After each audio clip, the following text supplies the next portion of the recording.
Lanjut lagi Babang Tampan. Bab 46. Terpikat pesona CEO cantik. Brongsok. Mario melempar gelas yang berisi wine ke dinding sampai pecahan kaca itu berserakan di lantai. Tuan Mario begitu emosi, dia tidak percaya Erlen akan mendapatkan ide seperti itu. Padahal di hutan yang akan dijadikan proyek oleh Alaska Corp itu, telah ditanami banyak pohon gan, Ja Keong. Dan tempat itu telah dijaga ketat oleh anak buahnya agar tidak ada masyarakat setempat yang melihat tanaman itu.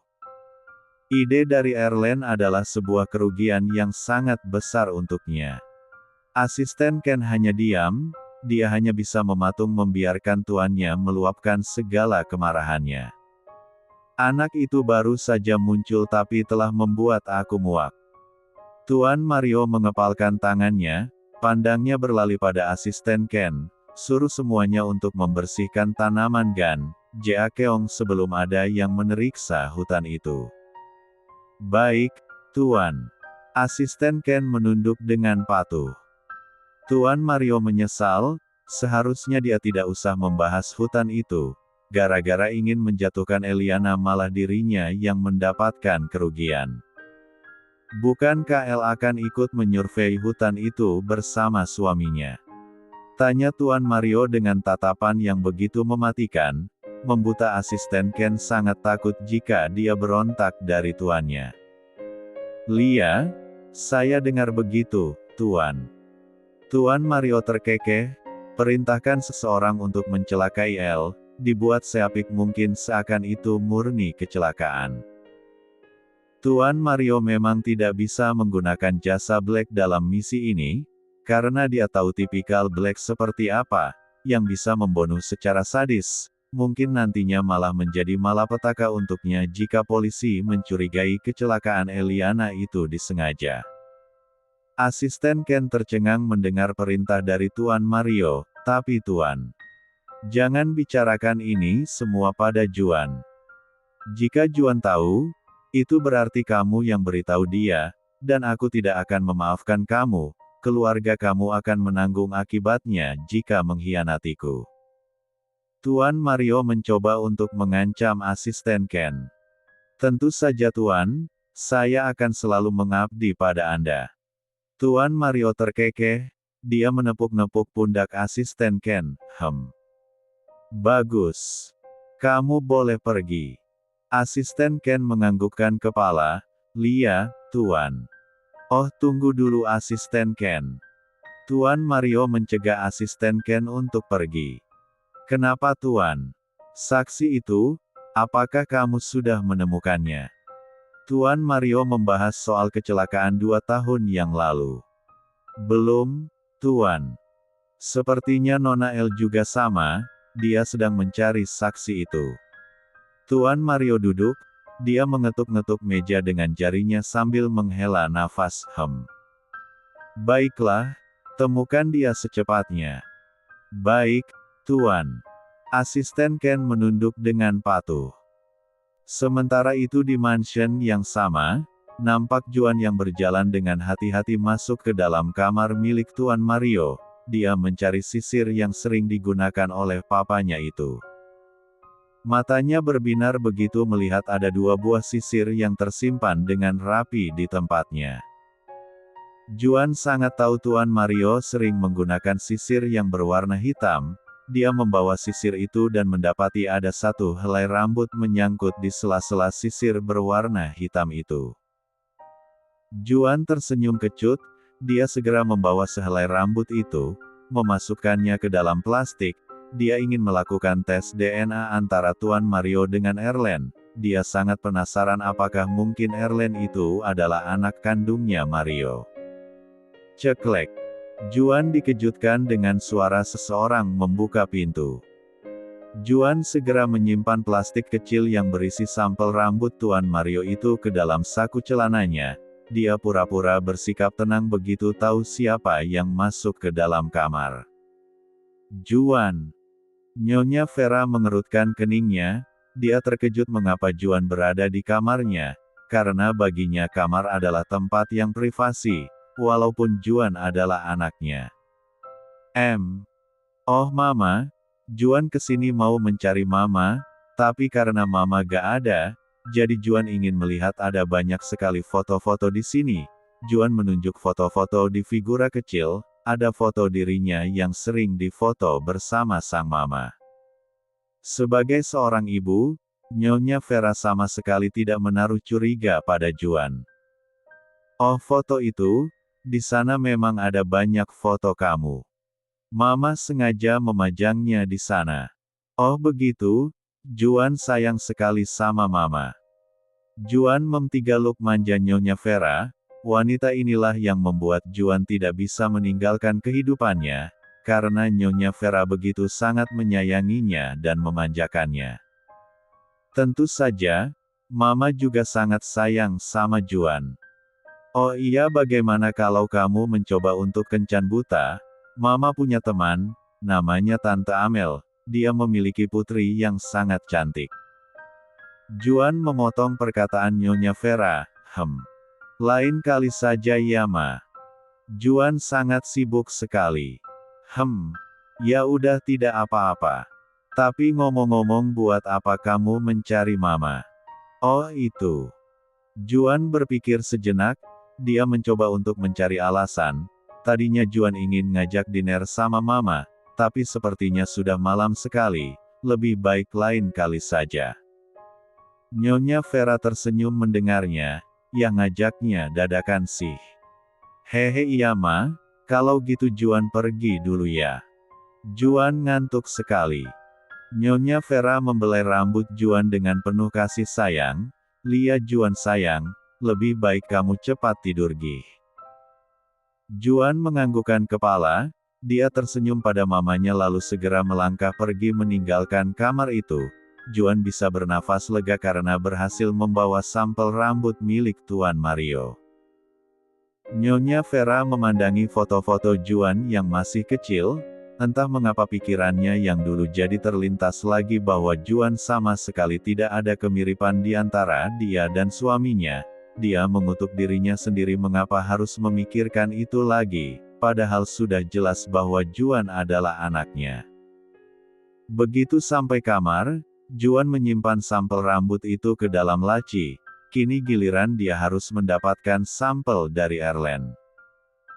Juan memandangi foto Eliana, dia masih teringat dengan perkataan Eliana, bahwa Eliana tidak bisa membalas cintanya karena dia adalah anak Mario, lalu bagaimana dengan Erlen?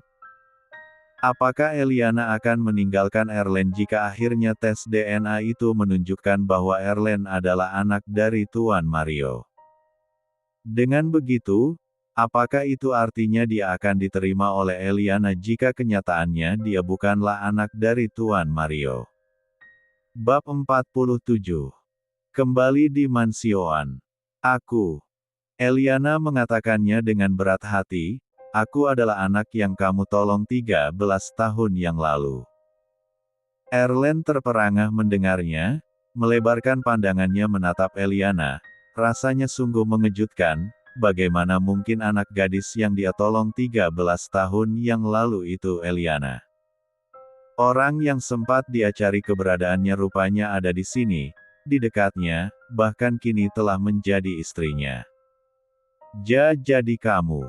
Erlen mengerutkan keningnya, menatap Eliana dengan tatapan penuh rasa kebingungan. Jantung yang begitu tersentak, tak mempercayai dengan apa yang dia dengar dari Eliana. Gadis yang dia cari ternyata ada di depan matanya. Jangan salah paham. Aku mengatakannya bukan ingin dikasihani oleh kamu, aku hanya ingin menepati janjiku saja. Aku pikir aku akan bertemu dengan sosok pangeran yang begitu keren. Eliana mengatakan sambil tersenyum sama. Erlen menghela nafas, apa menurut kamu aku tidak keren? Aku juga sama, aku pikir kamu akan tumbuh menjadi gadis yang cantik dan manis, tapi ternyata malah seperti macan betina. Eliana mendengus kesal, dia menemplokkan telapak tangannya dengan keras ke jidat Erlen. Plok, ark. Erlen meringis, dia terbangun memegang jidatnya. Kamu sudah merusak moodku, lebih baik kamu tidur di sofa. Eliana malah mengusir Erlen. Dia tidak suka jika Erlen terus menyebutnya macan betina. Akan kutunjukkan macan betina yang sesungguhnya. Eliana mengatakannya sambil terduduk menatap sangar pada Erlen. Erlen tercengang mendengarnya, dia tidak terima dengan ucapan Eliana. Bagaimana bisa Eliana mengusirnya, sementara sang junior sudah berdiri menantang.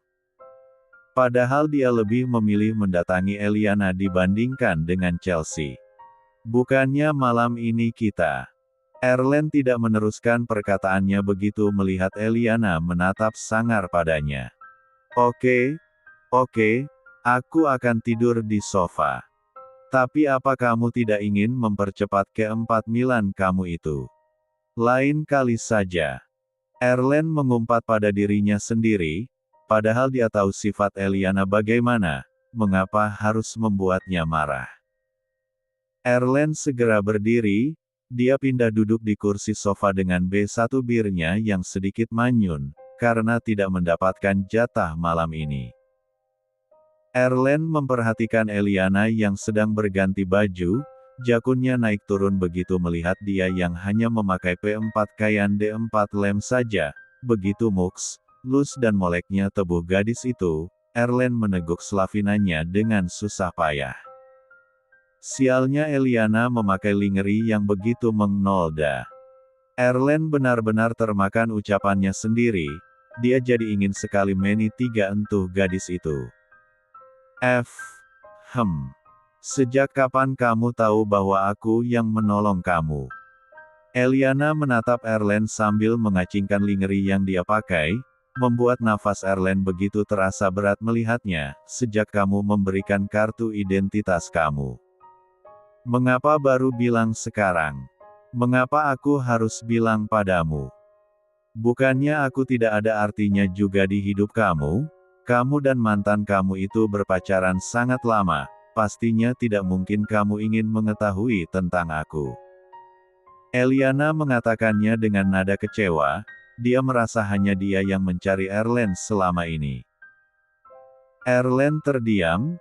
Dia rasa Eliana tidak akan mempercayainya jika dia bilang bahwa dia pernah berusaha mencari keberadaan Eliana. Tapi satu hal yang pasti dia sangat lega sekali karena akhirnya bisa bertemu lagi dengan Eliana, anak yang dia tolong 13 tahun yang lalu, mungkin bisa dibilang cinta pertamanya. Walaupun dia tidak tahu bagaimana perasaannya pada Eliana saat ini. Eliana tersenyum puas melihat Erlen yang merana seperti itu, dia tahu pasti Erlen sangat kesusahan sekali menahan H4 seratnya malam ini. Eliana menguap merasakan ngantuk, dia menutup mulutnya dengan tangan, huam. Aku tidur duluan. Bye. Eliana tersenyum dengan tatapan meledek pada Erlen. Namun Erlen tidak terima, dia sudah tidak tahan dengan segala godaan yang Eliana perlihatkan padanya. Tiba-tiba Erlen berdiri menghampiri Eliana, Eliana terkejut dibuatnya. Kedua tangannya melingkari P1 gang Eliana, membuat Eliana merasakan ada yang menusuknya di 4 wasono. Erlen memandangi Eliana dengan nafas terengah-engah, menahan naflimau yang begitu menggobu, kamu tidak boleh tidur dulu. Aku menyerah, aku ingin melakukannya malam ini dengan kamu. Hanya ingin dengan kamu. Eliana tidak diberi kesempatan untuk bicara, karena Erlen langsung menyombar B1 birnya dengan begitu rakus, membuat Eliana hampir kehabisan nafasnya, dia memukul-mukul D4 Erlen. Eliana tidak ingin mati. Erlen melepaskan C1 umannya, memberi kesempatan pada Eliana untuk mengambil nafas. Dia meng1 umpeven 4 ke Eliana sambil membuka lingerie yang dipakai Eliana, sampai lingerie itu berempatbur ke lantai. Hingga tersisa P4 kain D4 lem saja. Erlen memandangi 2 buah mangga yang begitu indah, begitu meng41 rahkan apalagi melihat nipel 3-nya masih berwarna merah jambu, rupanya Eliana memiliki ukuran bewah mangga yang lumayan besar. Eliana kelihatan malu sekali saat Erlen memandangi D4-nya, tapi dia tidak ingin terlihat gugup, dia malah melingkari Lex, Erlen sambil tersenyum mengnolda. Erlan menghasatu sapu mangga itu. Bahkan tangan Erlen tidak mau kalah, dia mulai mer 3 meter 4 SR 3 M4S dengan lembut bewah Menggo Eliana yang S4 tuh.